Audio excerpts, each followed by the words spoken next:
Hello, Dr. Valenti. So, for my social psych application presentation, I decided to jazz things up and make it all about me, as you can tell by my title, Ready for a Comeback. Now, we were asked to come up with a goal in mind for the whole semester and focus solely on that goal and apply concepts we have learned from class. So I wanted to focus on an extracurricular activity of mine, which was boxing.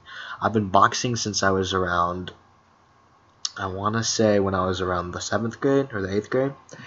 And I've been boxing throughout my college careers, throughout high school. I've competed in amateur tournaments.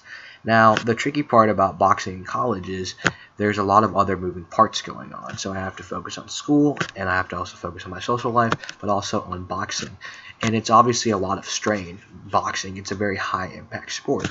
And so I came across a problem. I actually injured my right hand, my dominant hand. I actually thought it was a fracture, but the doctors told me it was not a fracture. I had actually torn part of the tendons in my right hand over that sheath of tendons that runs through my knuckles.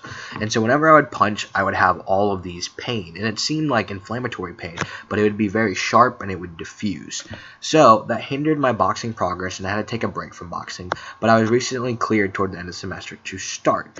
Now, my goal for all of this in terms of the whole semester and after my news that I could return to boxing was that I wanted to accelerate that time frame so I could actually compete in a tournament in the summer of 2019.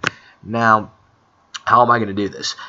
I have a lot of experience. I've been doing this for 8+ years. I've trained boxers. I've fought.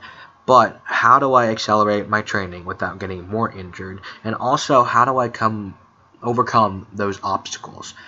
In terms of mental blocks, in terms of frustration, in terms of stress, in terms of doubt. So I wanted to apply the concepts we learned from class. So here are the 3 concepts I chose to apply. I wanted to apply fear appeals, obedience, and downward temporal comparison. As you can see by the pictures, each picture kind of is related to each concept. So we learned about the Milgram study, and that kind of ties into obedience. We've talked about fear appeals and how small amount of fears of unwanted consequences can help someone be more strategic when they're trying to accomplish a certain goal or task. And downward temporal comparison, a classic example you can see before and after pictures like The Biggest Loser. Now in my case, let's start with fear appeals. Now, fear appeals. I have a conceptual definition for you. So it is essentially a persuasive message that can change an individual's attitude or behavior because it arouses these unwanted consequences and fears that we have. Now, the key in my context is I'm trying to change my behavior. So how would it apply to my situation? So I could get my training partners to tell me a fear appeal every time I try and push my right hand too far. So, for example, my training partner, John, who works out with me, he could say, "Hey, Vic, if you keep hitting really, really hard with your injured hand that's still recovering, you could lose long-term power in terms of punching power overall if you continue to do what you're doing." Now, that is a fear appeal that could be effective because it is a moderate fear. So he's not saying, oh, if you keep hitting with your right hand you will never be able to use properly anymore. You will not be able to write. It's not that extreme. So it's a moderate fear because I could lose punching power, but I still have the ability to use this hand. So that moderate fear should change my behavior. So I'll be more strategic, I'll be more aware, and I'll be more conscious and cautious when trying to train. So I would probably take power off of my punches after John tells me the fear appeal, and I would be more strategic in terms of how I train. So then I could actually recover, I could heal properly, and I could also continue to get better without having any diminishing returns. The second concept I want to talk about is obedience. Now, you can actually see the picture on the right. Those are actually my boxing coaches. I'm going to give a shout out to Dave Godber and Coach Greg Little from Round 1 Boxing in Hoover. That's my home gym. So as you can see, conceptual definition, obedience is defined as a change in behavior, and it's produced by some kind of a command. So in the picture, my command, my authority figure, the power that resides over me is Coach Godber. He is the owner of the gym. He's my head coach. So he's in a position of power, and if he gives me a command, so if he says, Vic, if you keep using that right hand when I tell you not to, I'm going to have to ask you to leave practice and take a break from boxing because I don't want you to get hurt.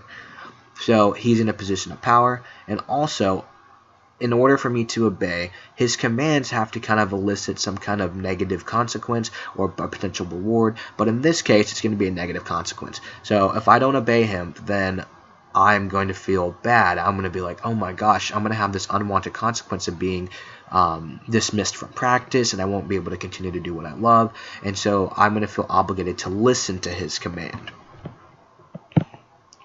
And the last concept is downward temporal comparison. So it is a comparison involving your current self versus your past self. And it's interesting because it is a self-enhancing strategy. So what that means is it is designed to help increase your self-esteem or confidence in this case. And so a big part of this is not only the physical, because I want to prevent injury to my hand, and that's kind of what the first two concepts were geared toward. But I also want to kind of increase my confidence, but not so much so that I'm overconfident, I get cocky, and I hurt myself. So a good way to kind of do this and balance this properly would be downward temporal comparison, because again, it's less harmful, it's less negative per se, because you're comparing yourself and you can actually gauge your progress, and you can see, hey, this is me in the past, so I could compare myself when I first started boxing, which is a distant self, and say, hey, even though I'm injured, I've made so much progress, I'm so much smarter, I have the tools to work around this because I have so much experience, and now my current self is an advanced boxer. I can actually perform really well and get back to the ring in a safe manner as long as I take all the tools that I've learned, because I've learned so much and I know more now than I did back then. And here are my references, so thank you so much for your time, and I really enjoyed doing this presentation.